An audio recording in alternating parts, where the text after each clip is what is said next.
నవ్యాంధ్రప్రదేశ్ పునర్నిర్మాణ రథసారథి visionary leader CM Chandrababu అని టీడీపీ నాయకులు మందపాటి ఉదయ్ భాస్కర్ రాజు, పసుపులేటి వెంకటేశ్వరరావులు తెలిపారు. ముఖ్యమంత్రి చంద్రబాబు నాయుడు జన్మదిన వేడుకల సందర్భంగా 35వ డివిజన్ తెలుగుదేశం నాయకుల ఆధ్వర్యంలో స్థానిక బాలత్రిపుర సుందరి ఆలయం వద్ద గల అన్నా క్యాంటీన్ వద్ద పేదలకు అన్నదానం నిర్వహించారు. ఈ సందర్భంగా వారు మాట్లాడుతూ 76 ఏళ్ల వయసులోనూ రాష్ట్ర అభివృద్ధి కోసం అహర్నిశలు కృషి చేస్తున్న గొప్ప విజనరీ లీడర్ చంద్రబాబు అని అభివర్ణించారు.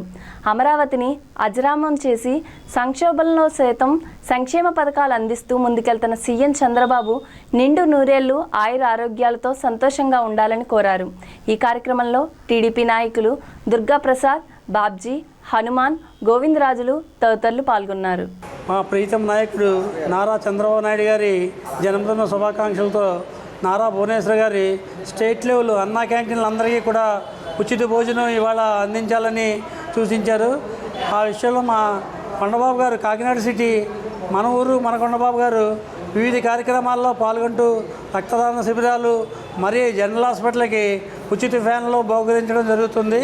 కార్యకర్తలందరూ కూడా కాకినాడ అంతా కూడా అన్ని విధాలుగా అన్ని ప్రోగ్రాల్లో పాల్గొంటూ దిగ్విజయం చేస్తున్నారు. నారా చంద్రబాబు నాయుడు గారికి ఆ భగవంతుడు మంచి ఆయుష్ ఇచ్చి దినదిన అభివృద్ధి ఇంకా చెందాలని కోరుకుంటున్నాం. మన రాష్ట్ర ముఖ్యమంత్రి వర్యులు అలాగే మన ప్రియతమ నాయకుడు అభివృద్ధి ప్రదాత శ్రీ నారా చంద్రబాబు నాయుడు గారి జన్మదినం పురస్కరించుకొని శ్రీమతి నారా భువనేశ్వరి గారు ఆంధ్రప్రదేశ్లో ఉన్న అన్ని అన్నా క్యాంటీన్లకి కూడా ఉచితంగా భోజనం ఇవ్వడం జరిగింది. వారికి ప్రత్యేక ధన్యవాదాలు తెలుపుకుంటున్నాము. అలాగే మా ప్రియతమ నాయకుడు శ్రీ వనమాడి కొండబాబు గారు ఈరోజు కాకినాడలో జిల్లా పార్టీ కార్యాలయంలో రక్తదాన కార్యక్రమం ఏర్పాటు చేయడం జరిగింది. తర్వాత అక్కడి నుంచి జీజీహెచ్లో ఫ్యాన్లు బహుకరించడం జరుగుతుంది. ఆ తర్వాత చలివేంద్రం ఓపెనింగ్ జరుగుతుంది. అలాగే వివిధ కార్యక్రమాలు చేపట్టడం జరుగుతుంది. అలాగే మా కార్యకర్తలకు, ప్రజలకు అందరికీ అందుబాటులో ఉంటూ మా ప్రియతమ నాయకుడు వనమాడి కొండబాబు గారు అందరికీ కూడా కాకినాడ అభివృద్ధిలో ఎంతో పాటుపడుతూ ఉన్నారని తెలియజేయడానికి సంతోషిస్తున్నాం.